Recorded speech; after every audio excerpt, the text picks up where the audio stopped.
Hi hello ನಮಸ್ಕಾರ. ಎಲ್ಲರೂ ಹೆಂಗದಿರಿ, ಆರಾಮದಿರಿ ಅಂತ ಅನ್ಕೋತೀನಿ. ನಾನು ನಿಮ್ಮ ಪ್ರೀತಿಯ Gauri Kumaraswamy. So welcome back to my channel Gauri Shivamath kitchen blogs. ಇವತ್ತಿನ ರೆಸಿಪಿ ಭಾಳ ಸ್ಪೆಷಲ್ ರೀ. ಇದು ಜೋಳದ ವಡಿ ಅಂತ ಕರಿತೀವಿ. ಇದು ನಮ್ಮ ತಂಗಿ ಅತ್ತಿಯರು ಕಲಿಸಿದ್ದು ನನಗೆ ಭಾಳ ರುಚಿಯಾಗಿತ್ತು. ಅವ್ರು ನಮಗೆ ಮಾಡಿಕೊಟ್ಟಿದ್ರು. ಸೊ ಸೂಟಿಗೋಸ್ಕರ ಅಂದ್ರೆ ವೆಕೇಷನ್ ಟೈಮ್ ನಡೆದೈತಲ್ರಿ, ಬೇಸಿಗೆ ರಜೆ ಇರೋ ಕಾರಣ ನಾವು ಧಾರವಾಡಕ್ಕೆ ಬಂದೀವಿ. ಸೊ ಇಲ್ಲಿರುವವರೆಗೂ ಅವ್ರ ರೆಸಿಪಿಗಳನ್ನು ನಾನು ನಿಮ್ಮ ಜೊತೆ ಶೇರ್ ಮಾಡ್ಕೋತಾ ಇರ್ತೀನಿ. ಸೊ ಈವ್ನಿಂಗ್ ವಾಕ್ ಬಂದೀವ್ರಿ ನಾವು. ಮನೆ ಮಗ್ಲ ಒಂದು ಮಂಗಲ್ ಭವನ ಐತಿ. ಸೊ ಅಲ್ಲಿ ಮಕ್ಕಳನ್ನ ಕರ್ಕೊಂಬಂದು ಆಟ ಆಡ್ಸಾಕತ್ತಿದ್ವಿ. ಭಾಳ ಚಂದ ಐತ್ರಿ. ಸಂಜೆ ಮುಂದೆ ವಾತಾವರಣ ಭಾಳ ಚಂದ ಇತ್ತಿಲ್ಲೇ. ಸೊ ಹುಡುಗರನ್ನೆಲ್ಲ ಕರ್ಕೊಂಬಂದು ಆಟ ಆಡ್ಸಿದ್ವಿ. ಆಮೇಲೆ ಇಲ್ಲೇ ಗಣಪತಿ ಗುಡಿ ಇತ್ತು, ಭಾಳ ಚಂದ ಇತ್ತು ರೀ. ಅಲ್ಲಿನೂ ಕುಂತು ನಮಸ್ಕಾರ ಮಾಡಿದ್ವಿ.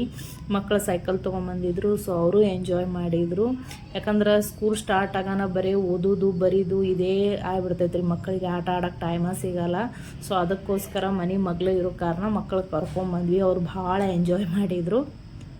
ಹಾಗಾದರೆ ವಿಡಿಯೋ ಸ್ಟಾರ್ಟ್ ಮಾಡೋಣ ಬರ್ರಿ. ಯಾರೆಲ್ಲ ಹೊಸದಾಗಿ ನನ್ನ ಚಾನಲನ್ನು ನೋಡತ್ತಿರಲ್ಲ, ಪ್ಲೀಸ್ ನನ್ನ ಚಾನಲನ್ನು ಸಬ್ಸ್ಕ್ರೈಬ್ ಮಾಡಿ ಪೂರ್ತಿ ವಿಡಿಯೋ ನೋಡಿ. ಅದೇ ರೀತಿ ಬೆಲ್ ಐಕಾನನ್ನು ಒತ್ತಿ. ಹಾಗೆ ಒತ್ತಿದಾಗ ನಾನು ಹಾಕುವಂಥ ಹೊಸ ಹೊಸ ವೀಡಿಯೋಗಳ ನೋಟಿಫಿಕೇಷನ್ ನಿಮಗೆ ಬರ್ತಾವೆ. ಸೊ ಜೋಳದ ವಡಿ ಮಾಡೋದನ್ನು ಆಂಟಿ ಕಲ್ಸಾಕತ್ತಿದ್ರು. ಸೊ ಇಲ್ಲೇ 1/4 ಕಪ್ ಅಂದ್ರೆ ಒಂದು ಸಣ್ಣ ಕಪ್ನಷ್ಟು ಕಡ್ಲಿ ಹಿಟ್ಟನ್ನು ತೊಗೊಂಡಾರ. ಸೊ ಅದೇ ಕಪ್ನ್ಯಾಗ ಜೋಳದ ಹಿಟ್ಟನ್ನು ತೊಗೊಂಡ್ರು. ಆಮೇಲೆ ಒಂದು ದೊಡ್ಡ ಕಪ್ನಷ್ಟು ನಾವಿಲ್ಲೇ ಗೋಧಿ ಹಿಟ್ಟನ್ನು ಹಾಕೊಳಕತ್ತೀವಿ. ಹಾಕ್ಕೊಂಡು ಒಂದು ಸಲ ಮೊದಲ ಮಿಕ್ಸ್ ಮಾಡ್ಕೊಂಡ್ಬಿಡು ಈ ರೀತಿ. ಸೊ ನಂತರ ಅದಕ್ಕೆ ರುಚಿಗೆ ತಕ್ಕಷ್ಟು ಉಪ್ಪನ್ನು ಹಾಕ್ಕೊಂಡ್ರಿ. ಸೊ ಇದು ಅವ್ರ ಸೈಡ್ ಮಾಡುವಂತಹ ಹಸಿಮೆಣ್ಸಿನ್ಕಾಯಿ ಪೇಸ್ಟು. ಇದ್ರೊಳಗೆ ಮೊದಲು ಅವರು ಹಸಿಮೆಣ್ಸಿನ್ಕಾಯನ್ನು ಎಣ್ಣೆಯೊಳಗೆ ಫ್ರೈ ಮಾಡ್ಕೋತಾರೆ. ಆಮೇಲೆ ಜೀರಿಗೆಯನ್ನು ಫ್ರೈ ಮಾಡ್ಕೋತಾರೆ. ಅದಕ್ಕೆ ಬೆಳ್ಳುಳ್ಳಿ, ಅಲ್ಲ, ಕರಿಬೇವು, ಕೊತ್ತಂಬರಿ, ಉಪ್ಪು ಎಲ್ಲನೂ ಹಾಕಿ ಮಿಕ್ಸಿ ಹಾಕಿ ಫ್ರಿಜ್ನಾಗ ಇಟ್ಬಿಟ್ಟಿರ್ತಾರೆ ಪಲ್ಯಕ್ಕೆ ಅದು ಯೂಸ್ ಮಾಡೋ ಸಂಬಂಧ. ಸೊ ಅದನ್ನು ಇಲ್ಲೇ ಅವರು 1 ಸ್ಪೂನ್ ಹಾಕ್ಕೊಂಡಾರ. ಆಮೇಲೆ ರುಚಿಗೆ ತಕ್ಕಷ್ಟು ಉಪ್ಪನ್ನು ಹಾಕ್ಕೊಂಡ್ರು.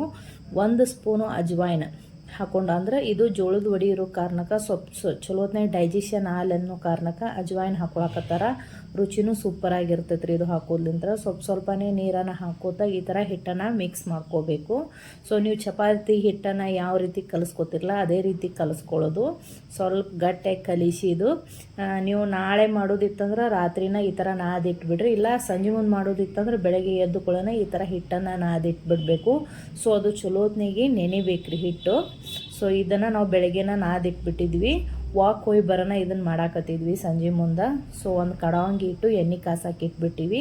ಸೊ ಹಿಟ್ಟು ಚಲೋತ್ನಾಗ ನೆಂದೈತಿ. ಈ ಥರ ಕೈಯಲ್ಲಿ ಅದನ್ನು ಎಣ್ಣೆ ಹಚ್ಚಿ ಇನ್ನೊಂದ್ಸಲ ಮಿಜ್ಜಿ ಸಣ್ಣ ಸಣ್ಣ ಉಳ್ಳೆಗಳನ್ನು ಮಾಡಾಕತ್ತಾರ. ಸೊ ಈ ಥರ ಚಿಕ್ಕ ಚಿಕ್ಕದಾಗಿ ಉಳ್ಳೆಗಳನ್ನು ಮಾಡಿ ಮೊದಲೇ ಇಟ್ಕೊಂಡ್ಬಿಟ್ರ ಆಂಟಿ. ಹೊಸದಾಗಿ ಯಾರು ನೋಡಾಕತ್ತಿರಲ್ಲ ನನ್ನ ಚಾನಲನ್ನು ಸಬ್ಸ್ಕ್ರೈಬ್ ಮಾಡೋದನ್ನು ಮರಿಬೇಡ್ರಿ. ಅದೇ ರೀತಿ ಬೆಲ್ ಐಕಾನನ್ನು ಒತ್ತಿ. ಹಾಗೆ ನನ್ನ ಇನ್ಸ್ಟಾಗ್ರಾಮ್ ಪೇಜು, ಫೇಸ್ಬುಕ್ ಪೇಜನ್ನು ಫಾಲೋ ಮಾಡೋದನ್ನು ಮರಿಬೇಡ್ರಿ. ಇಲ್ಲಿರುವವರೆಗೂ ಇವ್ರ ಕಡೆ ಹೊಸ ಹೊಸ ರೆಸಿಪಿಗಳನ್ನು ನಾವು ಕಲಿಯೋಣ, ನಾನು ನಿಮ್ಮ ಜೊತೆ ಶೇರ್ ಮಾಡ್ಕೋತೀನಿ. ಸೊ ಒಂದು ಸ್ವಲ್ಪ ಕರಿ ಎಳ್ಳನ್ನು ತೊಗೊಂಡ್ರ ಆಂಟಿ ನೋಡಿರಿ. ಆಮೇಲೆ ಈ ಥರ ಉಳ್ಳೆಗಳನ್ನು ನಾವು ಏನು ಮಾಡಿ ಇಟ್ಕೊಂಡಿವಲ್ರಿ ಅದನ್ನು ಈ ಸದ್ದ ಲಟ್ಟಿಸ್ಕೊಳ್ಳೋನು.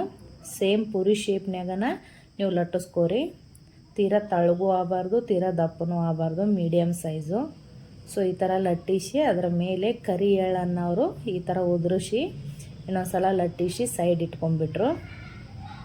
ಅದೇ ರೀತಿ ಉಳಿದೆಲ್ಲನೂ ನಾವು ಲಟ್ಟಿಸಿ ಸೈಡ್ ಇಟ್ಕೊಂಡ್ಬಿಡೋನು.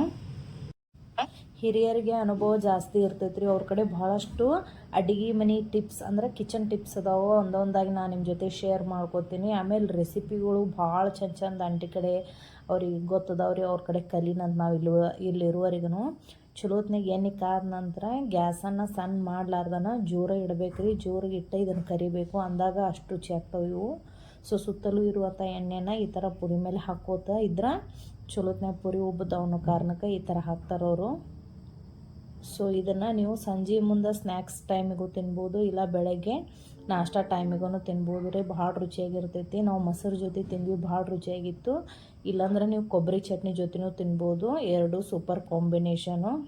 ಸೊ ಈ ರೆಸಿಪಿ ನಿಮ್ಗೆ ಇಷ್ಟ ಆದ್ರೆ ಲೈಕ್ ಮಾಡಿ, ಕಮೆಂಟ್ ಮಾಡಿ, ಶೇರ್ ಮಾಡಿರಿ. ಹಾಗೆ ನನ್ನ ಪೇಜನ್ನು ಫಾಲೋ ಮಾಡಿರಿ. ಥ್ಯಾಂಕ್